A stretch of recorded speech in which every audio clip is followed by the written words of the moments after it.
तहजीब हाफिजचा एक शेर आठवतो की तुम क्या जानो उस दरिया पर क्या गुजरी. तुम क्या जानो उस दरिया पर क्या गुजरी. तुमने तो बस पानी भरना छोड़ दिया. क्या कहने, लाजवाब. वाह.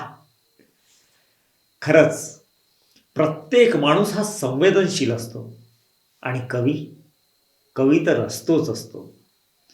दुसऱ्याचं दुःख पाहूनही ज्याचे काळीज पिळवटून निघतं, असाच एक संवेदनशील कवी, कथाकार आणि गझलकार म्हणून गझल विश्वात ज्यानं आपलं पाऊल घट्ट रोवून ठेवलं, त्याचा एक शेर वाचला आणि आपसूक ओठावर आलं. वाह, क्या बात है. तो शेर होता की जणू भाळलो भर दुपारी उन्हावर. जणू भाळलो भर दुपारी उन्हावर, खुळा जीव जडला रुईच्या फुलावर. पुढे एक असतो जरी मार्ग त्यांचा. पुढे एक असतो जरी मार्ग त्यांचा, नदीशी नदी भांडते संगमावर. क्या बात है. त्यानं योजलेली ग्रामीण प्रतीकं आणि प्रतिमा यांच्या संयोजनानं आपल्या काळजात बेमालूमपणे हात घालणारा आपला मित्र म्हणजेच जयदीप विघ्ने.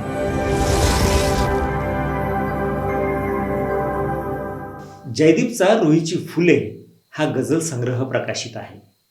त्याच्या संग्रहातील एक एक शेर त्याच्या शेराशी आपल्याला एकरूप करताना तो म्हणतो की बडवतो पोट मुलगा, वाजणे डमडम सुरू होते.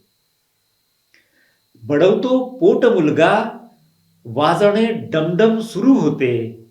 रिकामे पोट बापाचे, तरी खुश लेकरू होते. क्या बात है यार. त्याच्या लेखणीत मिश्किलपणाही सहज डोकावतो. तो म्हणतो की सुखाची ही खरी चाहूल समजू का. सुखाची ही खरी चाहूल समजू का. तुझा इन्कार एप्रिल फूल समजू का. बुडावर आणली आहेस तू लाली. बुडावर आणली आहेस तू लाली. तुला मी कावळ्या बुलबुल समजू का. जयदीपच्या शायरीचे वेगवेगळे अंतरंग आहेत. काय सांगू म्हणताना भुकेचा कोलाहल आपल्या शेरात तो व्यक्त करतो. ह्या भुकेची सल निराळी काय सांगू. ह्या भुकेची सल निराळी काय सांगू. वाजते पोटात थाळी काय सांगू. असे शेर आपण अनुभवताना आपल्या काळजात चिर्र झाल्याशिवाय राहत नाही. हीच त्याच्या शायरीची ताकद आहे. चेहऱ्यावर भाळणारे अनेक असतात, पण अशांच्या काळजात असलेलं दैन्य जयदीपच्या निरीक्षणातून अजिबात सुटत नाही. म्हणून तो लिहितो की आता आहे तिच्या खरी गरिबी. आता आहे तिच्या खरी गरिबी. चेहऱ्याने जरी सधन दिसते. क्या बात है यार. त्याची ही निरीक्षण शक्ती कमाल आहे. तो म्हणतो की पुन्हा जाऊन वर्मावर उगा लागायच्या गोष्टी. पुन्हा जाऊन वर्मावर उगा लागायच्या गोष्टी. कशाला आज ओठावर जुन्या आणायच्या गोष्टी. उचलला पाय पायाने तरी मन पाय काढेना. क्या मिसरा है यार.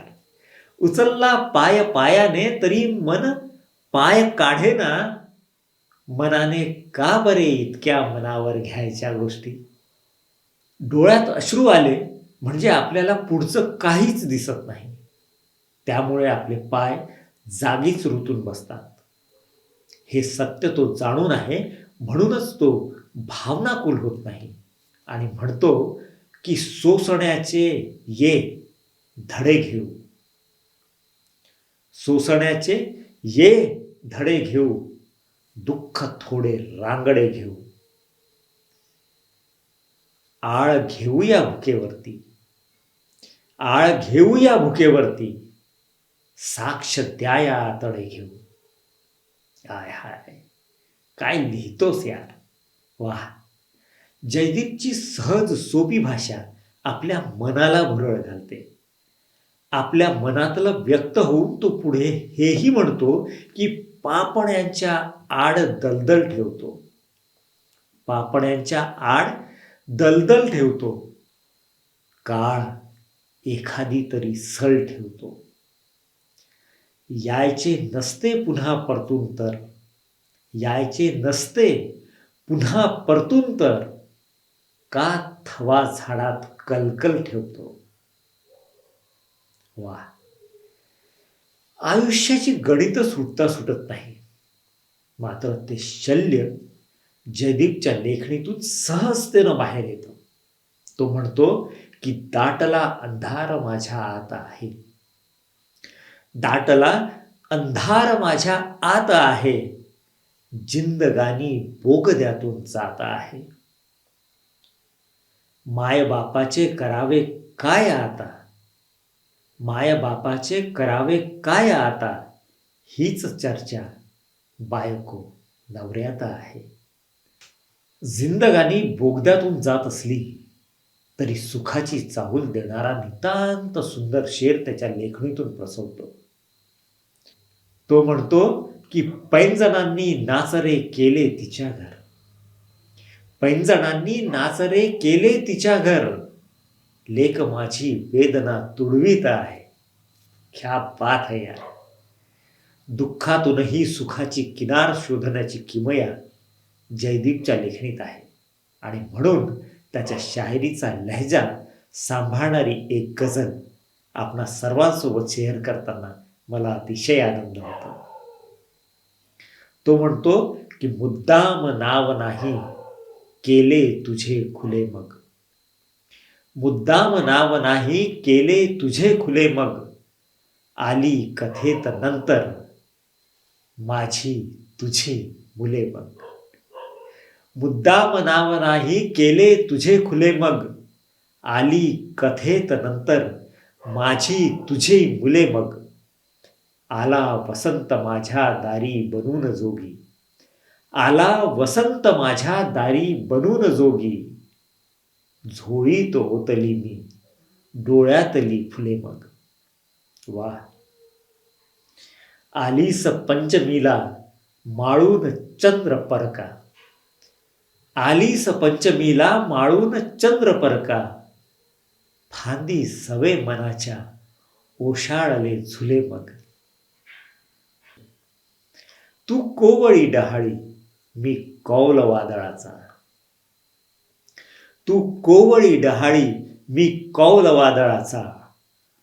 डळमळ करेल नाते अर्ध्यात आपुले मग. मुद्दाम नाव नाही केले तुझे खुले मग. आली कथेत नंतर माझी तुझी मुले मग. मित्रा, तुझ्यातल्या गझलकाराला सलाम. तुझा हा लयजा कायम चिरतरून राहू हीच शुभकामना.